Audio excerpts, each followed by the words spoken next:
El 24 de febrero, Rusia inició una operación militar especial en Ucrania. Ese mismo día, el presidente ucraniano Volodymyr Zelensky anunció la ruptura de las relaciones diplomáticas con Rusia, horas después de que Moscú lanzara la operación militar contra su país. Rusia bombardeó varias ciudades ucranianas en una operación en el Donbass 3 días después de que el Kremlin reconociera las regiones de Donetsk y Lugansk como repúblicas independientes. La operación militar se inició con ataques con misiles en varias instalaciones militares en Kiev, Kharkov y Dnipro. Casi 10 meses después del inicio de la crisis, el conflicto en Ucrania ha atravesado por distintas fases. A continuación repasamos los acontecimientos clave del conflicto. El 28 de febrero, las delegaciones de Ucrania y Rusia celebraron la primera ronda de conversaciones, cuyo objetivo principal era discutir asuntos relacionados con un alto el fuego en el territorio de Ucrania y el cese de hostilidades. A partir de entonces, las naciones occidentales impusieron severas sanciones a Rusia. La segunda ronda de conversaciones entre las delegaciones de Ucrania y Rusia tuvo lugar el 3 de marzo, con un acuerdo para la organización de corredores humanitarios para evacuar a civiles, así como un posible alto el fuego durante su salida. El 24 de marzo, la cumbre de la OTAN emitió una declaración conjunta en la que se decidía aumentar la ayuda a Ucrania, los despliegues militares y el gasto militar de los Estados miembros. El 14 de abril, un duro golpe para el ejército ruso, el Moskva, buque insignia de la flota rusa en el Mar Negro, se hundió tras haber recibido graves daños. 2 días después, Rusia aseguró haber tomado Mariupol, donde la evacuación de civiles estaba estancada. El 7 de mayo, el secretario general de las Naciones Unidas, Antonio Guterres, destacó la importancia de la unanimidad del Consejo de Seguridad, subrayando que el mundo debe unirse para silenciar las armas y defender los valores de la Carta de la ONU. El presidente de Estados Unidos, Joe Biden, firmó el 21 de mayo un proyecto de ley de $40.000 millones destinado a garantizar el suministro de armas y apoyo económico para Ucrania en su conflicto con Rusia. El 27 de julio, en la cumbre de G7 celebrada en Alemania, con la crisis en Europa del Este como tema principal, los líderes de las 7 potencias confirmaron que estaban al lado de Ucrania y adelantaron la realización de una conferencia internacional para apoyar la recuperación de ese país. Además, acordaron poner límites al precio del petróleo y prohibir las importaciones de oro ruso. Una semana después, el ministro de Defensa de Rusia, Sergei Shoigu, aseguró que las tropas de su país, respaldadas por las fuerzas prorrusas, estaban en control de toda la región ucraniana de Lugansk, después de capturar la última gran ciudad en esa región en manos del ejército local, Lysychansk. El primer buque cargado con grano ucraniano partió del puerto de Odesa el 1 de agosto, conforme al acuerdo pactado con Rusia en Estambul, que busca aliviar la crisis alimentaria mundial. El 7 de agosto, Rusia y Ucrania se acusaron mutuamente de bombardear la central nuclear de Zaporizhia, dañando parte de las instalaciones. Los repetidos bombardeos despertó la preocupación internacional por una posible fuga nuclear. El 9 de septiembre, el ejército de Ucrania lanzó una contraofensiva en dirección a Kharkov, avanzando 50 kilómetros y recuperando más de 1.000 kilómetros cuadrados de terreno. El 21 de septiembre, el presidente de Ucrania, Volodymyr Zelensky, se dirigió de forma remota a la 77ª sesión de la Asamblea General de la ONU en la sede del ente, la ciudad de Nueva York, y presentó las 5 condiciones no negociables para un acuerdo de paz con Rusia, que incluyen el castigo a la agresión rusa, el restablecimiento de la seguridad e integridad territorial de Ucrania, garantías de seguridad. El 26 de septiembre se produjeron 4 fugas en los gasoductos Nord Stream 1 y Nord Stream 2 que transportan gas ruso a Europa a través del mar Báltico, 2 en aguas territoriales danesas y 2 en suecas. Las autoridades en Suecia confirmaron que las explosiones que destruyeron secciones de los gasoductos fueron actos de sabotaje. El 30 de noviembre, el presidente ruso firmó las leyes para la asimilación formal de Donetsk, Lugansk, Zaporizhia y Gerson, 4 regiones ucranianas.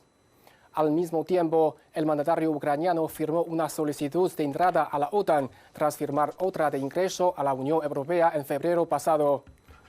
Un vehículo de carga explotó la madrugada del 8 de octubre en el puente Kerch de Crimea, lo que provocó el incendio de 7 tanques de combustible de un tren que se dirigía a la península de Crimea.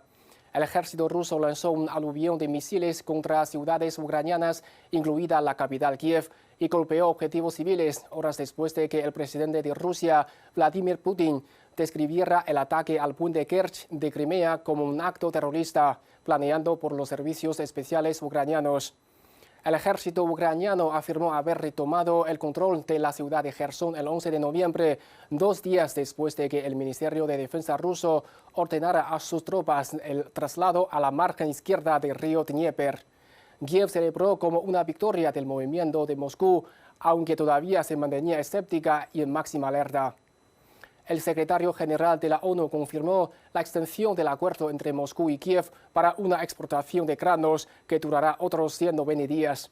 Estos cereales son indispensables para estabilizar los precios en los mercados internacionales y para abastecer a las poblaciones más vulnerables a los riesgos del hambre y en particular en África.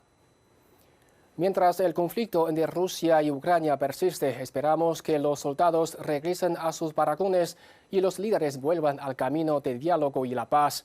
La solución final de la crisis de Ucrania requiere abandonar la mentalidad de guerra fría y dar atención y respeto a las legítimas preocupaciones de seguridad de todos los países. La comunidad internacional y todos los pueblos pedimos la paz del mundo. La crisis en Ucrania se está alargando mucho más de lo que se esperaba y las consecuencias son cada vez más notorias e inciertas, no solo para los países europeos, sino también para el resto del mundo, tanto en el ámbito financiero, económico, diplomático, como humanitario y medioambiental. Estos efectos están alimentando y acelerando otros conflictos y emergencias que ya se apuntaban en el orden internacional. Una de las consecuencias más destacadas es la crisis energética. Desde que el conflicto entre Rusia y Ucrania se inició, Estados Unidos ha ido reuniendo a sus aliados para implementar sanciones contra Rusia en todos los aspectos. Sin embargo, Rusia, uno de los mayores países productores de crudo del mundo, además del segundo productor y el principal exportador de gas natural, ha puesto cada vez más de relieve la aparente dependencia que tiene el mundo de su petróleo y gas. En marzo de 2022, los precios del petróleo llegaron a su nivel más alto de los últimos 7 años. Poco después, las estadísticas reflejaron que varios países de la Unión Europea tuvieron que aceptar la amarga y dura verdad del impacto de los incrementos en el precio de la energía para sus consumidores, ya que el gas ruso representa cerca del 40% de las importaciones de gas natural del bloque. Según encuestas realizadas a ciudadanos de varios países, muchas viviendas serán incapaces de permitirse una adecuada calefacción en invierno y no pudieron refrescar adecuadamente sus casas en el verano. Las industrias europeas recibieron un golpe duro. Los gobiernos de los Estados miembros de la Unión Europea tuvieron que buscar formas para hacer frente a la situación. El bloque europeo aprobó un plan de emergencia para reducir su consumo de gas en un 15%. Algunos gobiernos como España y Alemania anunciaron paquetes de ayuda económica para proteger a los hogares más vulnerables, pero advirtieron que esto no puede mitigar por completo el efecto de la crisis energética. Ciudadanos de Francia, Austria y la República Checa, entre otros, se lanzaron a las calles para protestar contra las sanciones que sus respectivos gobiernos impusieron contra Rusia, al considerarlas como la causa directa del aumento de los precios de la energía en sus países. El ministro de Relaciones Exteriores y Comercio de Hungría, Péter Szijjártó, afirmó que las sanciones impuestas a Rusia están causando daños a Europa y las calificó como un completo fracaso. No obstante, varios países europeos sigan presionando a la Comisión Europea para que imponga nuevos paquetes de sanciones a Rusia. La situación se complicó aún más después de los supuestos actos de sabotaje que produjeron fugas en los gasoductos Nord Stream 1 y Nord Stream 2 bajo el mar Báltico. El hecho de que Estados Unidos subiera los precios y las ventas del gas natural licuado tras estas fugas animó a Rusia a acusar a las autoridades estadounidenses y a sus aliados de atacar dichos gasoductos, aunque Washington lo negó. El presidente ruso Vladimir Putin y su homólogo turco Recep Tayyip Erdogan acordaron la posibilidad de crear un centro de distribución de gas natural en el noroeste de Turquía, lo cual permitiría a Europa obtener gas natural ruso a través de este centro, pero aún no hay garantías de que la Unión Europea acepte esta alternativa. Ahora escuchamos a Tania de Francisco, nuestra corresponsal en España, para que nos cuente la situación en el país europeo. Hola, Tania. Hola, Caijón, un placer saludarte. En relación al conflicto entre Rusia y Ucrania, el impacto en España se ha notado prácticamente desde el inicio, desde que comenzase en el mes de febrero, y se ha notado en múltiples sectores, principalmente en la economía de los hogares y de los ciudadanos. En España se ha disparado la inflación por encima del 5% y hemos experimentado una notable subida del precio del gas y del petróleo, lo que supone que muchas familias no puedan poner la calefacción, se encuentran con problemas para llegar a fin de mes y para llenar la cesta de la compra. En cuanto a la subida del precio de la gasolina, está afectando a transportistas, camioneros de reparto de pequeños negocios y ciudadanos que necesitan el coche diariamente para desplazarse a su puesto de trabajo, por lo que muchos han tomado la determinación de compartir coche con otros compañeros. A modo de conclusión, podríamos decir que se han reducido notablemente los ahorros y la economía de las familias españolas. Su renta ha bajado considerablemente. Para combatir la inflación se está subiendo el precio del dinero, es decir, los tipos de interés, y esto supone que se encarezcan las hipotecas, por lo que resulta difícil poder comprar una vivienda y complica también las inversiones y la financiación pública. El Gobierno español, en Real Decreto aprobado en Consejo de Ministros en el mes de agosto, redactó una serie de medidas urgentes, entre ellas rebajar el precio de la gasolina, los carburantes y la electricidad, crear un bono social eléctrico para 1,9 millones de hogares vulnerables, hacer una rebaja de 20 céntimos por litro de combustible repostado, hacer también descuentos en el abono transporte de cercanías de tren y metro. Y en cuanto al ámbito cultural, se considera también necesario apoyar al cine y a los artistas, por lo que se han ampliado los plazos para las películas que tenían subvenciones estatales y cuyo rodaje estaba previsto en Ucrania, en Rusia o países limítrofes. Y otra serie de medidas que afectan tanto a la esfera pública como al sector privado son, por ejemplo, limitar el aire acondicionado a 27 grados en verano y la calefacción a 19 grados en invierno para ahorrar energía, o también que las luces de los escaparates, los edificios públicos y los carteles publicitarios se apaguen a partir de las 10 de la noche.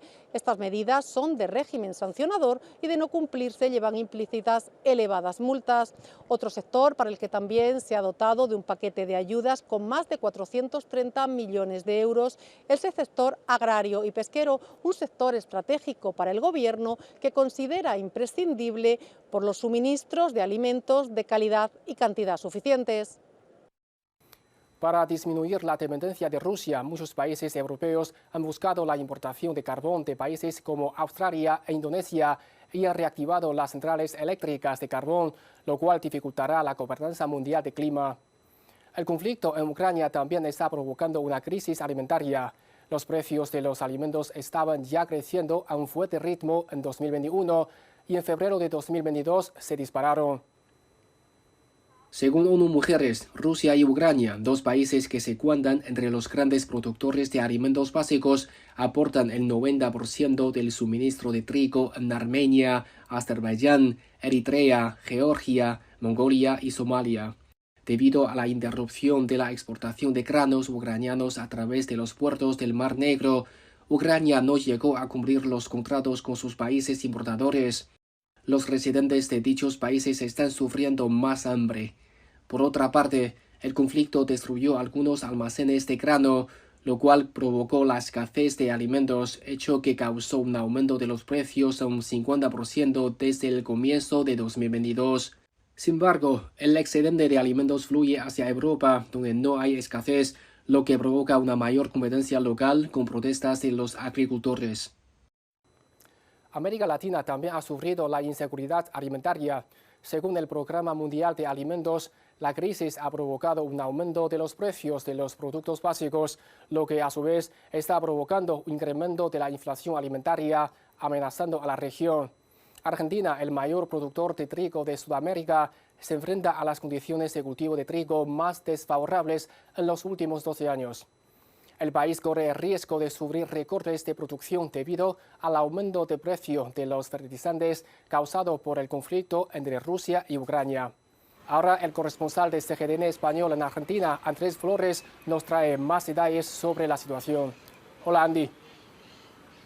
Hola, Caijón. El conflicto entre Rusia y Ucrania, a pesar de la distancia geográfica, tuvo un fuerte impacto en Argentina. Según datos de la Cámara de Comercio e Industria argentino-rusa, son más de 400 las empresas argentinas que comercializan con Moscú. Previo al conflicto, el comercio entre Argentina y Ucrania y Argentina y Rusia representaba el 1% del total exportado, pero a causa del conflicto las exportaciones a Ucrania acumularon 4 meses en rojo: marzo, abril, mayo y junio. Fue el mes de julio cuando se recuperaron los números de exportación habituales. En el caso ruso, desde el comienzo del conflicto, las importaciones desde Rusia fueron mayores a las exportaciones desde Argentina durante los meses de marzo, abril y mayo. La disminución de la participación de Ucrania en el sector de materias primas y granos provocó un aumento de precios de los alimentos a nivel global. Este aumento ocasionó un beneficio económico para Argentina, país que exporta alimentos. La interrupción del comercio de Rusia y Ucrania con el mundo generó incentivos para Argentina, que buscó cubrir ese espacio. Sin embargo, el aumento de los precios de la energía provocados por el conflicto implicó mayores costos para Argentina, ya que importa energía y debió afrontar un mayor costo de los subsidios al sector. Y a su vez, el aumento del precio de los fertilizantes también fue un factor de preocupación para las autoridades locales, que ven aumentar el costo de la producción. Aunque para ventaja de Argentina, el país compra principalmente fertilizantes a Marruecos, Estados Unidos y China. Rusia aparece recién en el quinto lugar. Aunque Ucrania y Rusia firmaron un acuerdo para viabilizar las exportaciones de granos, renovado por 4 meses más desde noviembre de 2022, el conflicto entre los dos países sigue poniendo obstáculos a la estabilidad alimentaria. La temporada de cosecha de 2023 será un gran reto para los países implicados. Mientras la economía mundial sigue recuperándose de la crisis causada por la pandemia de COVID-19, la crisis en Ucrania desacelera el crecimiento económico y aviva la inflación. La ONU indicó que el impacto del conflicto es drásticamente más alto que el de la pandemia. La crisis en Ucrania también causó problemas de migraciones. Según ACNUR, la agencia de la ONU sobre refugiados en el mundo, la migración ucraniana se perfila como la más grande en Europa desde la Segunda Guerra Mundial. El riesgo acentuado de la trata de personas, incluyendo con fines de explotación sexual y prostitución, también ha sido alarmantemente evidente. Mientras la mayor parte del mundo está sufriendo todas las consecuencias derivadas de las barreras comerciales, Estados Unidos es el más beneficiado. En marzo de 2022, la Unión Europea decidió comprar 15.000 millones de metros cúbicos adicionales de gas natural licuado de Estados Unidos para reemplazar el gas ruso. Expertos y analistas denuncian que Estados Unidos se beneficia a medida que los países europeos sufran los efectos de las sanciones. Washington proclama una unidad sin precedentes entre sus aliados, mientras que una importante cantidad de observadores internacionales consideran que la divergencia de intereses entre Estados Unidos y Europa es difícil de resolver. Además, una gran cantidad de países en desarrollo se niegan a secundar la imposición de sanciones a Rusia. La hegemonía estadounidense está perdiendo apoyos.